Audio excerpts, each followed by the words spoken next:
also.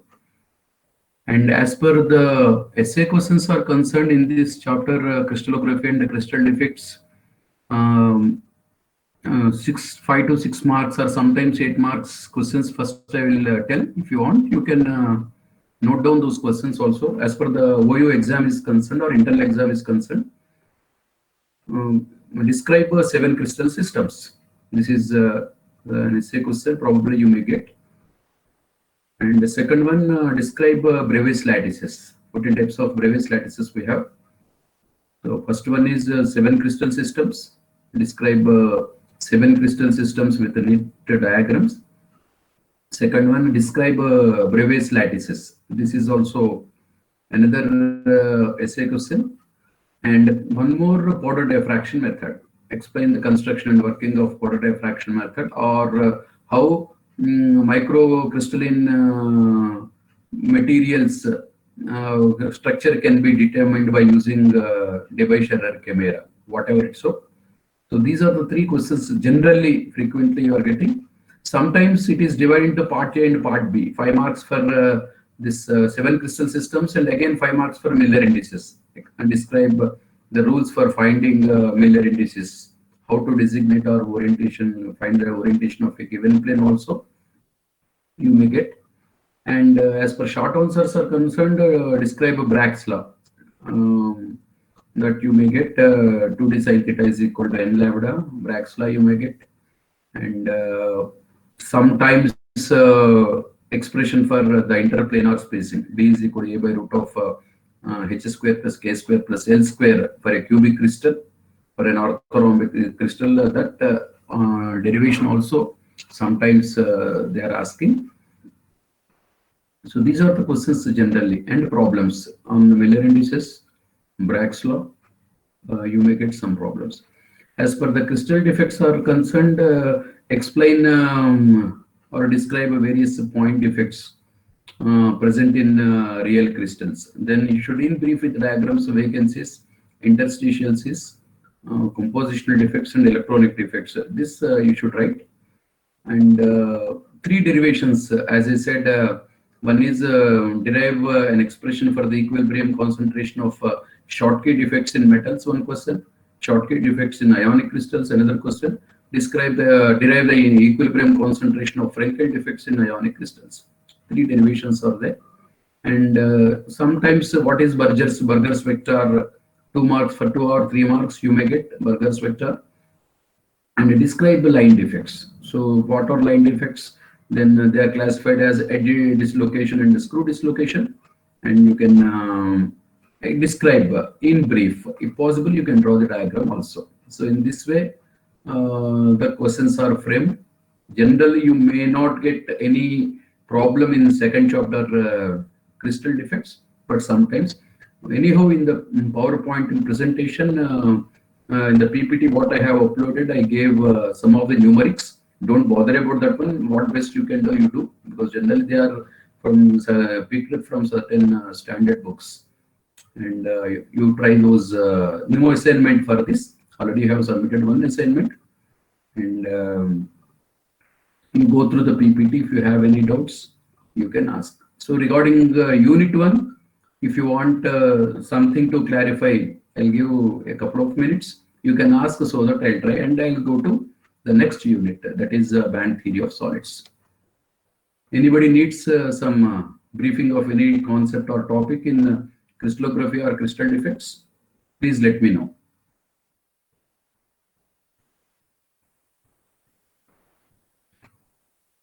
Because I can't ask number wise, it's non-line. Anybody is having some doubts? Sir, assignments problems ఇచ్చారు కదా sir, అలా కొన్ని clarify చేస్తారు. ఇందులోమా assignment problems ఇచ్చారు కదా సార్? అవును, ఇందులో కొన్ని రాలేదా నీకు? Yes sir. ఓకే సార్, తర్వాత నువ్వు నన్ను అడుగుని, నువ్వు నాకు జస్ట్ మెసేజ్ చేయి, నువ్వు ఏమేమి రాలేదని. I will give hint. అదే మీ ఫ్రెండ్స్ చాలా మంది సబ్మిట్ చేశారు, వాళ్ళని అడుగు. Otherwise you just tell me give me the number through WhatsApp. I will give the hint so that you can try those problems. Okay. They are in the textbooks, they are there in the textbook, but anyhow, if you have any doubts, I will clarify. Okay, sir. Right. Somebody else?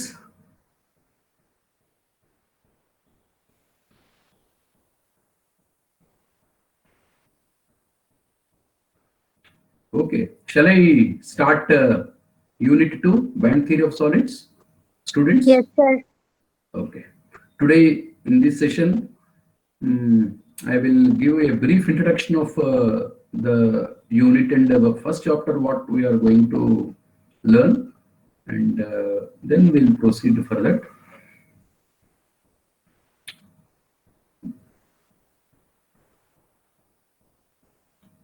So in the intermediate level, we have studied the basic units and dimensions, kinetics, kinematics, all these, which are purely based on Newtonian mechanics.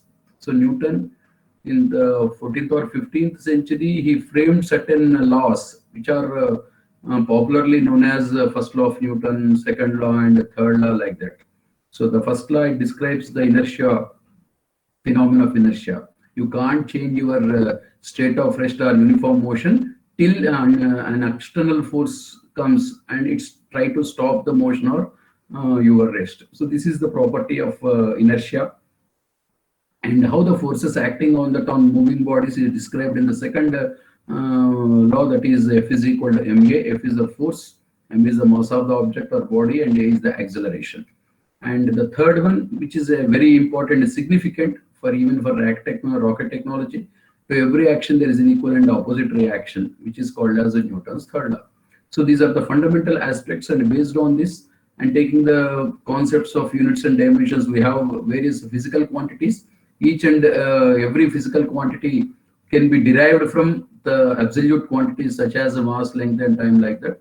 And all the Newtonian mechanics have been developed, and they, in toto, they are called as classical mechanics.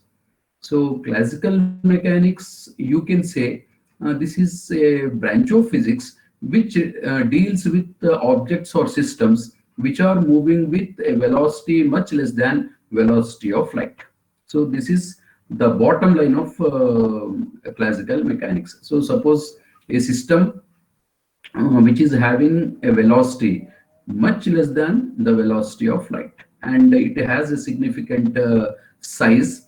For them, all these Newtonian mechanics are applicable. So this industrialization, industry revolution, all they have been developed these basic Newtonian mechanics, which can be called as classical mechanics.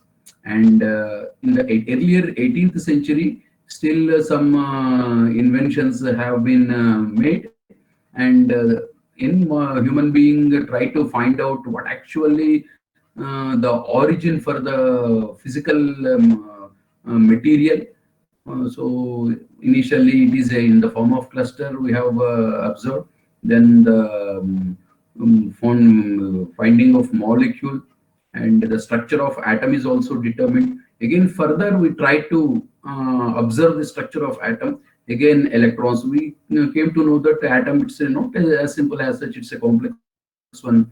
It consisting of a nucleus and electrons. It is a sea of electrons. So generally we call it as a cloud of electrons. So electrons will move, plenty of electrons will be there, like that. The structure of atom has been determined. Then we try to apply all these Newtonian mechanics to these particles like electrons, nucleons, photons, etc. And it is difficult to fit these type of particles in Newtonian mechanics. There are two reasons. The size is very minute, so you can't catch hold of that one. And second thing, you can't apply Newton's third law for a particle like electron, because to every action there is an equal and opposite reaction. Can't be applicable for particle like electron, photon, because the velocities are comparable with velocity of light. So classical theory failed to explain the structure of atom, and also the atomic configuration of hydrogen, and why some solid materials are thermally conducting materials, some are insulators thermally, and also some are good conductors of electric current, some are bad conductors, some are semiconductors.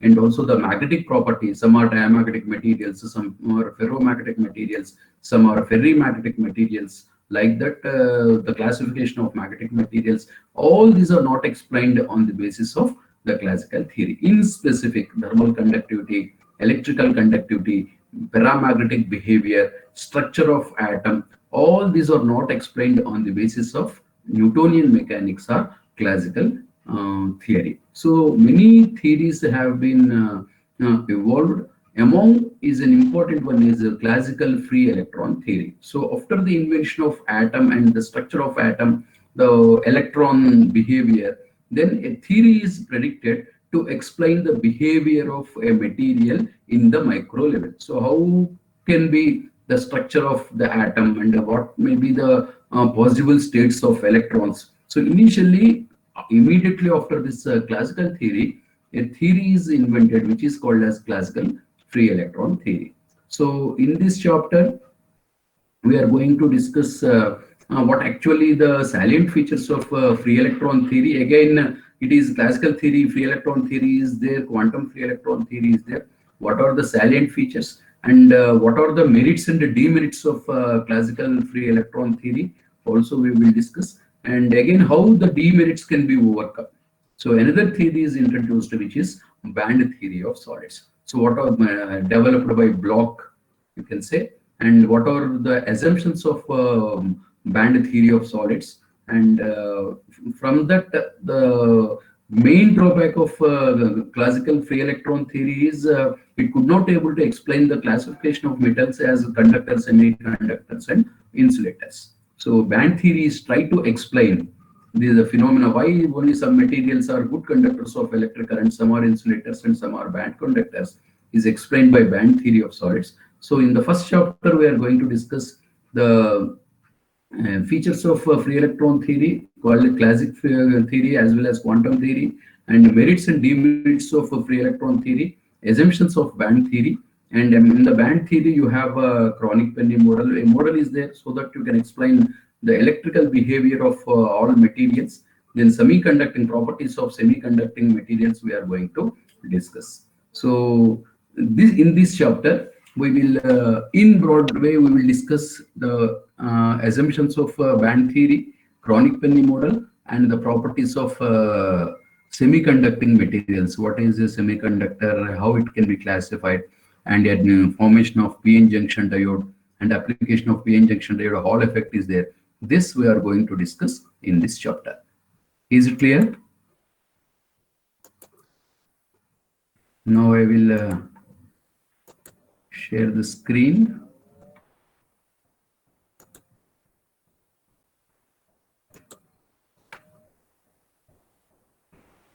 Is this visible, students? Anyone please respond? Yes, sir. Yes, sir. Take the heading, note down Unit 2, first chapter, band theory of solids. Keep ready with a book and pen. Wherever it is required, you should running notes anyhow you have to prepare, because all can't be represented on PPT. Sometimes I'll explain, those points may not be on the presentation. So whenever you feel it is required, anyhow, if PPT I'm showing for 1 or 2 minutes, main features except the diagrams, complicated diagrams, you can copy. So once you write, put it on paper, easily it will register on your mind. So take the heading, band theory of solids. Unit 2, first chapter.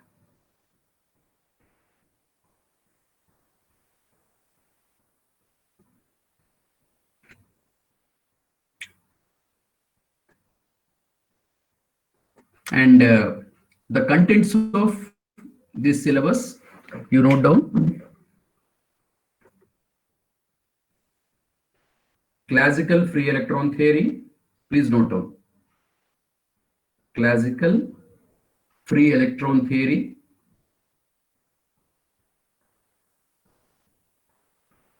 Kronig-Penney model, Kronig-Penney model, classical free electron theory. Second one, Kronig-Penney model.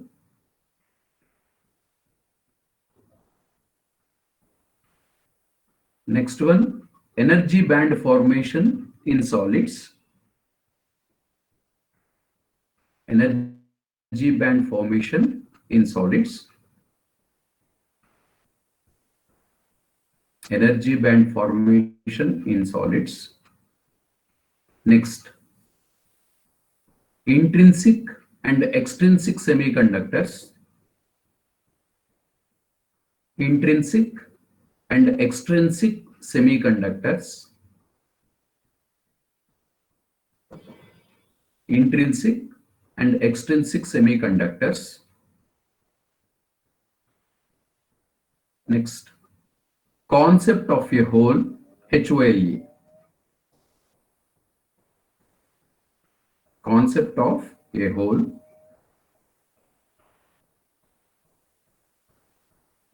Concept of a whole. Next, carrier concentration. Next topic, carrier concentration and the conductivity. Carrier concentration and conductivity in intrinsic semiconductors. In intrinsic semiconductors. Carrier concentration and conductivity in intrinsic semiconductors. Next, formation of PN junction diode. Formation of PN junction diode and VI characteristics. This we have done yesterday in the lab session. Formation of PN junction diode and VI characteristics. Thermistor and its characteristics. It's an application of semiconducting material. Thermistor, THERMISTER, thermistor and its characteristics. Last one, Hall effect and its applications. Hall effect and its applications. Again, I repeat, classical free electron theory, Kronig-Penney model, energy band formation in solids, intrinsic and extrinsic semiconductors, concept of a whole, carrier concentration and conductivity in intrinsic semiconductors, formation of PN junction diode and VI characteristics, thermistor and its characteristics, Hall effect and its applications. So these are the contents of the first chapter, band theory of solids and semiconductors. Did you copy, students? Somebody Yes, has. Okay. Yes, sir. Okay. So as I said, there are certain drawbacks of classical mechanics or Newtonian mechanics. To overcome this, a theory is introduced, which is called as classical free electron theory. So in the first introductory part, we will be discussing what are the salient features of this classical free electron theory. Only quantitative, there is no derivation. Then there are again certain demerits of free electron theory, and another theory was introduced, that is the band theory of solids. So we'll discuss what are the features of band theory of solids, and one important model which tries to predict the classification of solids as conductors, semiconductors, and insulators. That model is Kronig-Penney model. Actually, it's a complicated research paper. Only as per our syllabus is concerned, features of this Kronig-Penney model and outcomes. The derivation part is very, very complicated. So we'll take some derivations straight away, and only we'll interpret or analyze the Kronig-Penney model, how it can be used to classify the materials as the conductors, semiconductors, and insulators, the same energy band formation in solids. So in the same chapter, we are going to discuss the semiconducting behavior of materials. So you have intrinsic and extrinsic semiconductors, concept of a whole, and carrier concentration and conductivity in intrinsic semiconductor. So how many electrons per unit volume you can conducting electrons present per unit volume is carrier concentration. Similarly, how many holes per unit volume are present in an intrinsic semiconductor is nothing but carrier concentration. So like Frenkel defects, the Schottky defects, here also we could we have to derive an expression for the carrier concentration by taking certain assumptions that we will be doing afterwards. Then semiconductor, it is a p-n junction diode. So the formation of p-n junction diode, forward bias and reverse bias, way characteristics we have to study. Then application of a diode thermistor is the thermistor. So what actually thermistor, how it works, and the properties of thermistor we are going to learn. And finally, one more is there, Hall effect and its applications. Hall is a scientist. Don't assume it is a cinema hall. It is the name of the scientist. What actually Hall effect describes, and what are the best applications of this Hall effect, we are going to discuss in this present chapter. So these are the contents of the present chapter. Next, introduction. Take the heading, introduction.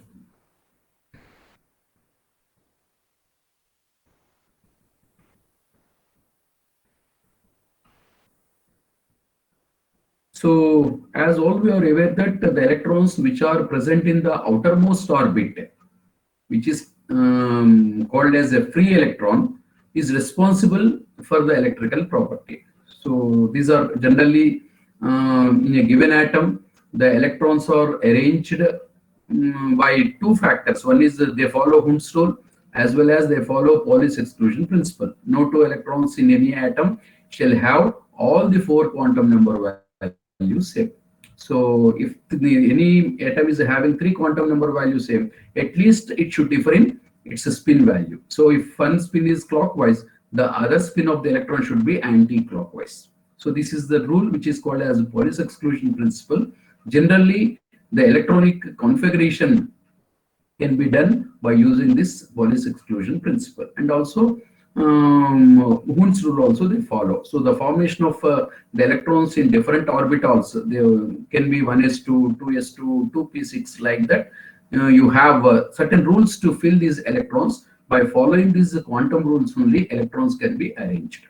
So there are in some materials, because of the variation in the number of electrons, some electrons they can't be, some orbitals they are not filled. So these electrons are called half-filled electrons. And as the size of the atom increases, the outermost electrons, they are in the confined in the atom, but the nuclear force of attraction is very small. So these are called as valence electrons.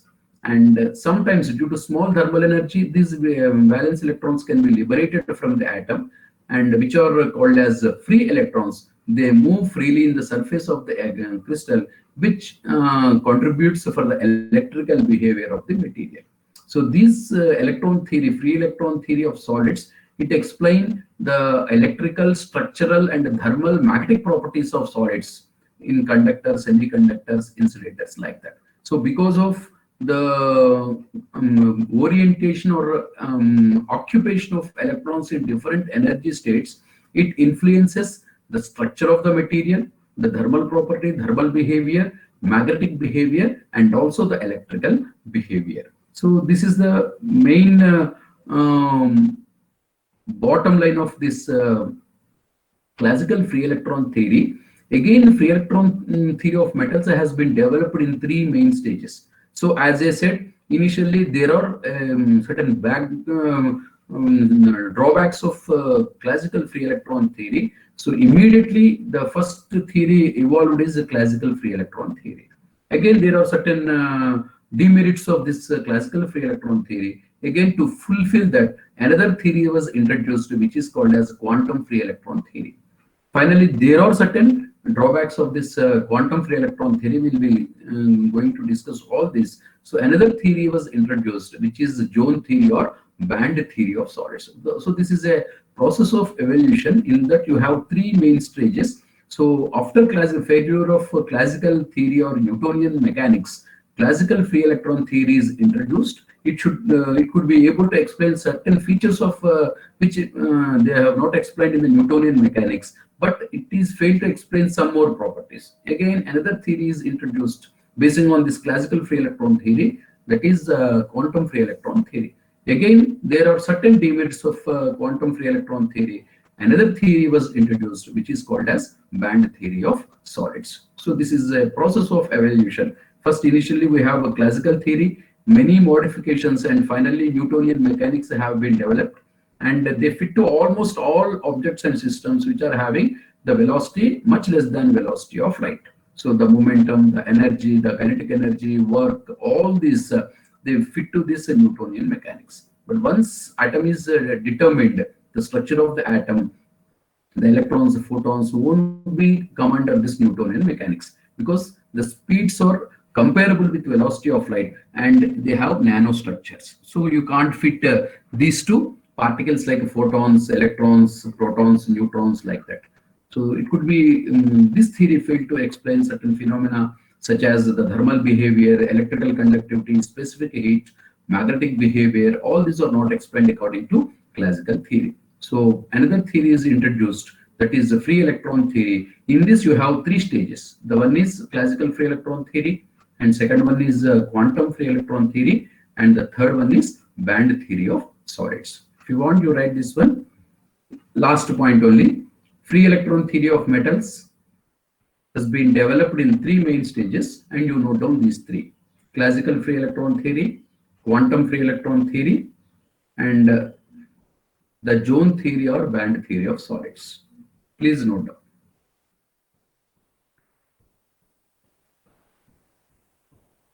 Classical free electron theory, quantum free electron theory, and band theory of solids.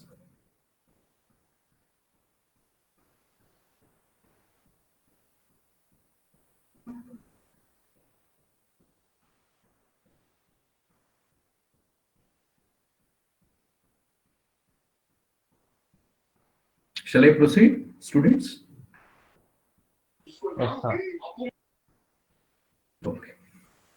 Yes, sir.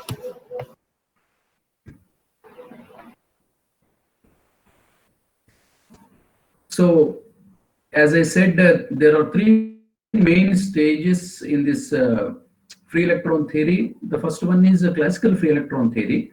So, classical free electron, this was developed by Drude and Lorentz in 19th century.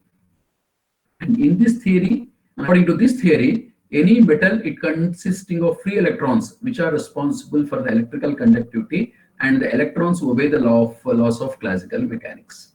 So as I said, it is not denying the classical mechanics. They took some basics of this classical mechanics and they tried to fit the free electrons in classical mechanics. In this sense, they could able to explain by taking same Boltzmann constant, temperature, and they try to apply Newtonian mechanics for these electrons. This is called as classical free electron theory. So it was developed by Drude and Lorentz. And in this, according to this theory, in any metal, the free electrons, there are plenty of free electrons are available, and they are responsible for the electrical behavior, and they obey classical mechanics. In a broad way, I'm telling what actually classical assumption of free electron theory, and there are certain drawbacks of classical free electron theory. So another theory was introduced by Sommerfeld, which is called as quantum free electron theory. So in this, according to this theory, the electrons will move in a given crystal lattice with constant potential, and this theory, it obeys quantum laws. So you know, please stop the mute yourself, somebody.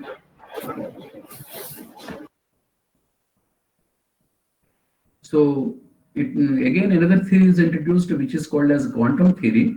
According to quantum theory of quantum free electron theory, a conduction electron, it has a constant potential during its propagation. Whenever a conduction electron is traveling in a metallic crystal, it possesses constant potential. This is the assumption of quantum free electron theory, and according to Sommerfeld, this obeys quantum laws. So you should know the difference between classical theory and quantum theory. So according to classical theory, if you take a body or any system, the particle can have any possible energy level.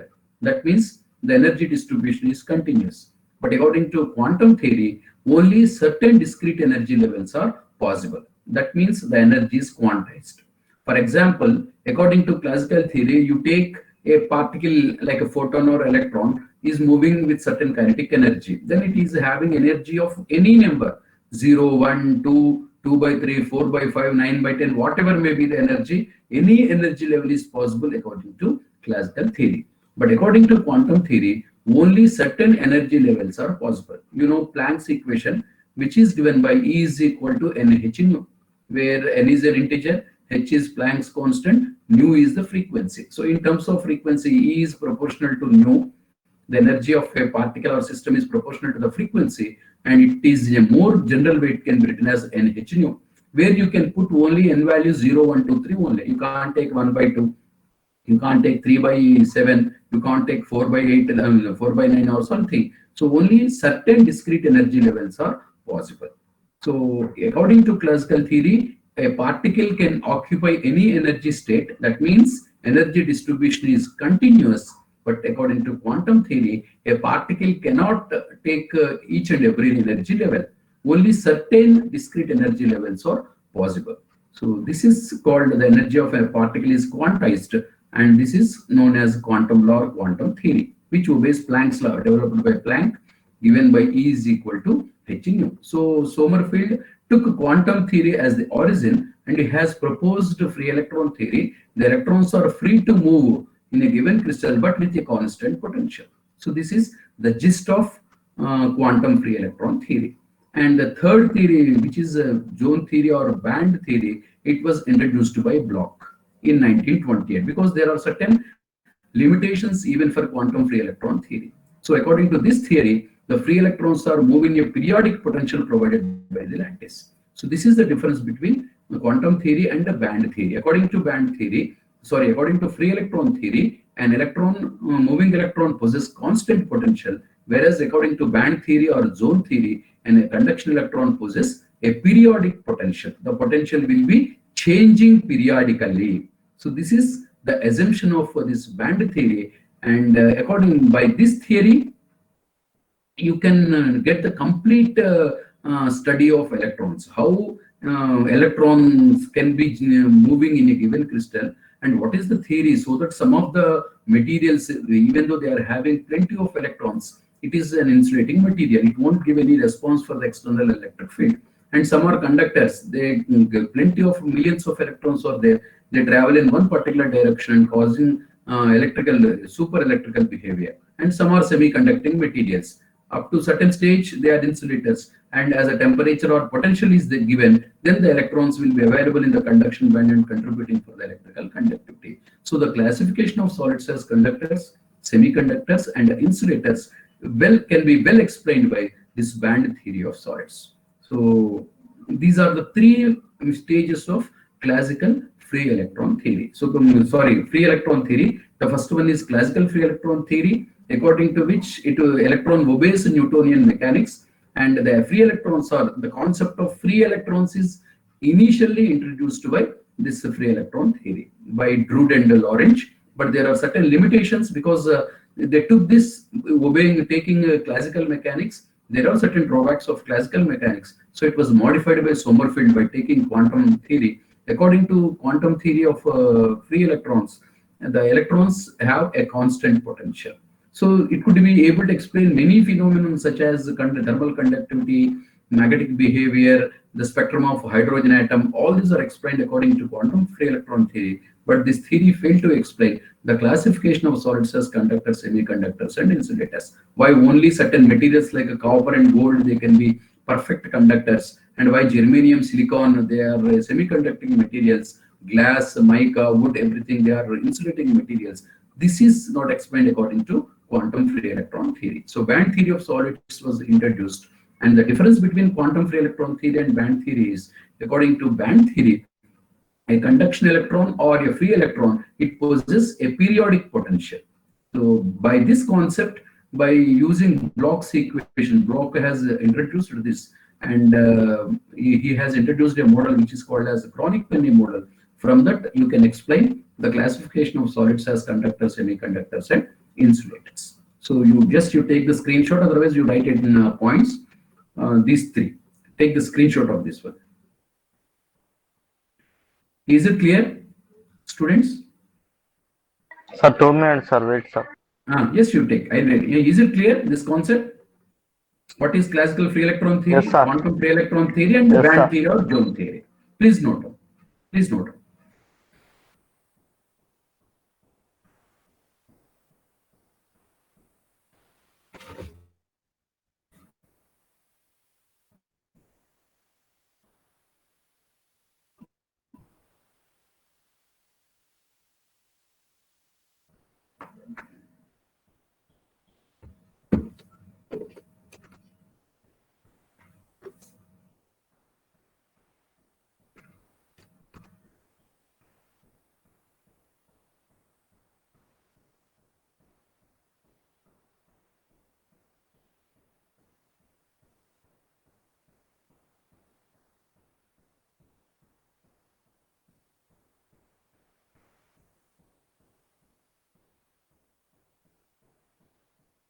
Shall I continue? Proceed? Shall I skip this slide?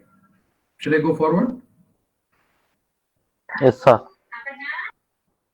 Okay.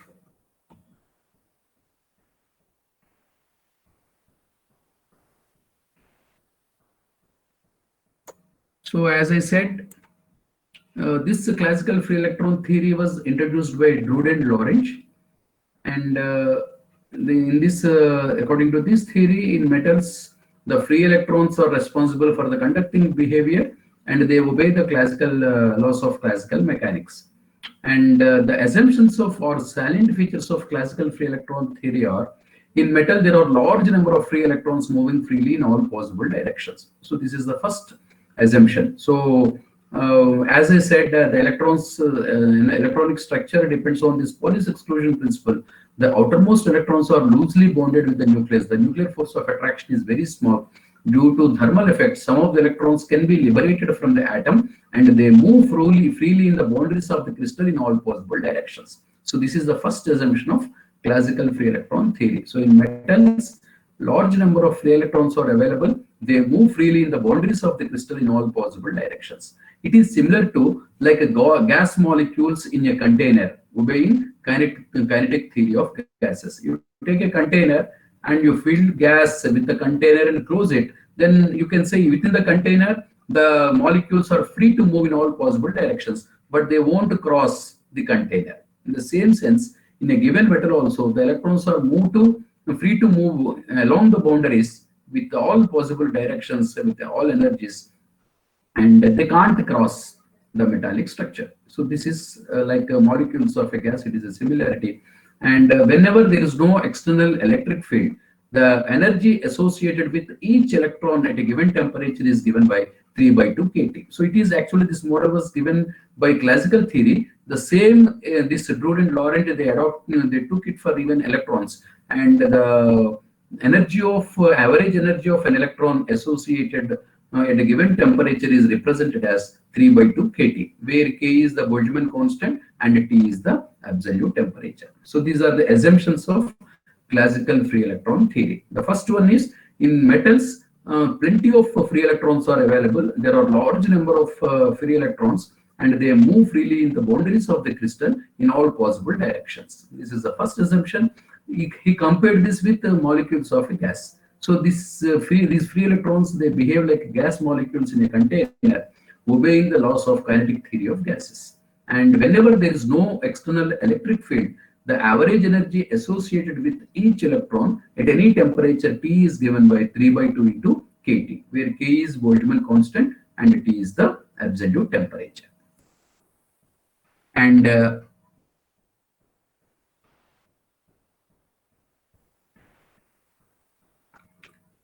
in some more points are, in metals, the positive ion cores are at fixed positions. So the nucleus is fixed and electrons move randomly in the given crystalline material. In metals, generally it is explained. And there is a certain finite probability that these free electrons may collide with the ion cores, that is nucleus, or with other free electrons. And don't assume if two electrons are colliding means a ball is hitting a wall. It's not like that. They will interact, because you can't say it's a particular radiation. So it can interact with the nucleus or positive ions, and the free electrons may collide with another electron, and also with the boundaries. And it is assumed that the collisions are perfectly elastic. And one more assumption is this electric conduction in a given metal is due to the free electrons only, because the flow of electrons is nothing but current. So because the electrons move freely, it contributes for the electrical behavior. And another assumption is the electron velocities in a metal obey Maxwell-Boltzmann distribution of velocities. So there are three important distribution laws in statistical mechanics. The first one is Maxwell-Boltzmann distribution, and the second one Bose-Einstein distribution, and third one Fermi-Dirac distribution. I think 3 or 4 years back, even for first year, this chapter is there in the syllabus statistical mechanics.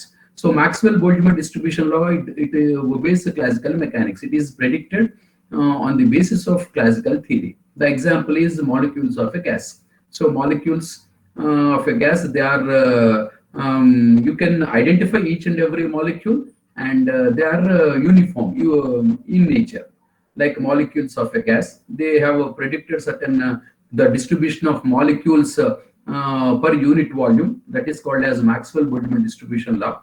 And again, the second one is Bose-Einstein distribution law. So Bose-Einstein distribution law is applicable for particles like photons. So the particles are identical, but they are indistinguishable. You can't separate separate two photons because all look like same. So this distribution law. This is called as Bose-Einstein distribution law. Actually, it is Bose. It's not Jagadish Chandra Bose. It is Satyendra Nath Bose. He's a scientist. Actually, he's an Indian origin scientist and who invented this in USA with Einstein. So this is a collaborative work. He has introduced particularly to know the properties of photons. This Planck's radiation law, this Bose-Einstein distribution law is very fantastic.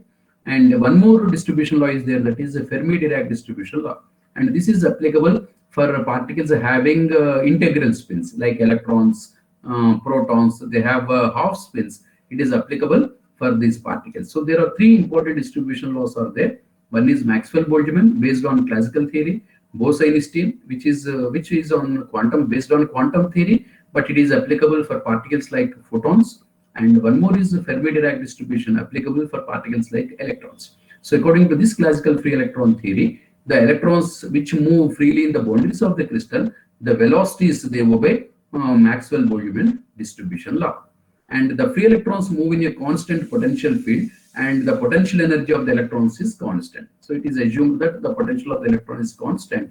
And whenever certain external electric field is applied to a given metal, then the electrons are accelerated in the direction opposite the direction of the applied electric field with a velocity known as drift velocity. Because of that, it contributes for electrical conduction, and this velocity is called as a drift velocity. So these are the features of classical free electron theory. So the first assumption is there are large number of free electrons moving in all possible directions according to classical free electron theory, and it is similar to the molecules of a gas present in a container, and the energy is represented by 3/2 kT, where K is Boltzmann constant and T is absolute temperature. And according to this classical free electron theory, the positive ion or nucleus is fixed and electrons move randomly in different directions, and there is a finite probability that these electrons collide with either positive ion, that means interact with, don't assume it is hitting the nucleus, it's not possible, and also with interact with the mutual electrons and boundaries. And these electron collisions are assumed as perfectly elastic, and the motion of these electrons will contribute for the conductivity. And the velocity of an electron, it follows Maxwell-Boltzmann distribution law, and the electrons, they have constant potential, and when certain external voltage is given to the metal, then the electrons, free electrons, are accelerated and they acquire a velocity which is called as drift velocity in the opposite direction and contributes for the current in the given material.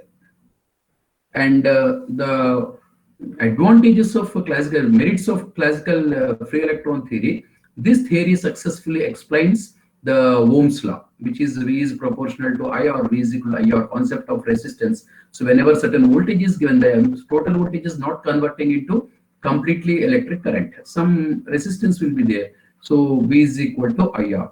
And also this theory successfully explained the electrical and thermal conductivities of metals only metals, and it explains the optical properties of metals. So optical behavior, electrical behavior of metals have been successfully explained by this classical free electron theory and also Ohm's law. But certainly there are certain drawbacks of this classical free electron theory. So it fails to explain the electrical conductivity of semiconductors and insulators. So why some metals are semiconducting materials, germanium and silicon, and also insulating behavior, it is not explained on the basis of classical free electron theory. And also it fails to explain the temperature variation of electrical conductivity at low temperature. So whenever a material is cooled to very low temperature, the electrical behavior is abnormal. It is not explained on the basis of this free electron theory. And also it failed to explain the concept of specific heat. Specific heat is the inherent property of a metal, the amount of energy, heat energy required to raise the temperature by 1 degree centigrade. So how it varies from metal to metal is not explained on the basis of classical free electron theory. And also it fails to explain the mean free path of electrons. That means the average energy is not calculated, is coming wrong by taking this classical mechanics. And also the phenomena of photoelectric effect, Compton effect, black body radiation not explained according to classical free electron theory. And also it failed to explain the temperature dependence of paramagnetic susceptibility and ferromagnetism. That means paramagnetic behavior of materials and ferromagnetic behavior of materials is also not explained on the basis of this classical free electron theory. So there are certain merits. It successfully explained Ohm's law, which is not explained according to classical theory, and also thermal conductivity and electrical conductivity of metals is successfully explained by this classical free electron theory, and also the optical properties of metals. These are successfully studied by taking the assumptions of classical free electron theory. But there are many drawbacks of this classical free electron theory. Semiconducting and insulating behavior is not explained, and electrical conductivity at low temperature is also not explained. Specific heat of metals is not explained, and the average energy and mean free path of electrons in a given metal is not explained. Phenomenon like photoelectric effect, Compton effect, black body radiation, these are also not explained. And also the paramagnetic and the ferromagnetic behavior of magnetic materials is not explained according to classical free electron theory. So these are the drawbacks of classical free electron theory. If you want to take the screenshot, you want to read, just I will scroll this one. And first you take the screenshot of this one. Classical free electron theory. Is this clear? If you read, then only you can understand. You take the screenshot of this one. Assumptions of and the silent features in classical free electron theory. And take the second one.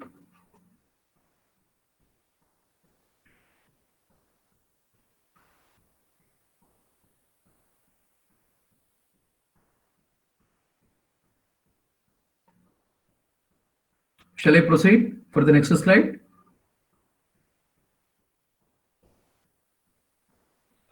Carry on, sir.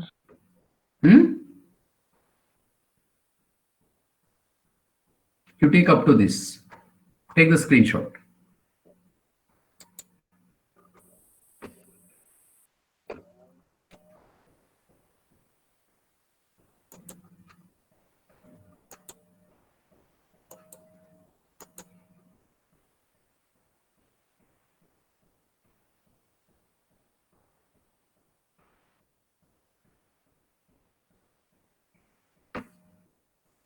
Up to this, is it clear? Students? Somebody respond, please. Yes, sir. Yes, sir. Okay. So today in this session, what contents we are going to discuss? Actually, the contents of the chapter we have discussed. Then the drawbacks of classical theory. And there are three-stage process in free electron theory. One is classical free electron theory. Then again, it was modified with the quantum free electron theory. Again, further, it was modified by band theory or zone theory. And first, we have discussed the assumptions of classical free electron theory. What are the main assumptions? Then the merits of classical free electron theory and demerits. Free electron theory, classical free electron theory failed to explain certain phenomena. So demerits of classical free electron theory we have discussed. And in the next class, that is Friday, what are the assumptions of quantum free electron theory and the drawbacks we'll be reading. And then we'll go to this band theory of solids, assumptions of band theory, then Kronig-Penney model if time permits. It's a little bit tough to understand. So we'll try our level best. Then semiconducting materials, properties of semiconductors, we can go further. So next class, I will discuss these the assumptions of quantum free electron theory and band theory of solids. Actually, this is the introductory part of the first chapter. By knowing the drawbacks of or demerits of free electron theory, we'll go to this band theory, how it is rectified by taking the band theory of solids. And an important model is there which explains the classification of solids as conductors, semiconductors, and insulators, which is the Kronig-Penney model. This we will discuss in the next class. So at this juncture, we'll stop today. I have a meeting in the afternoon. So respond for the attendance.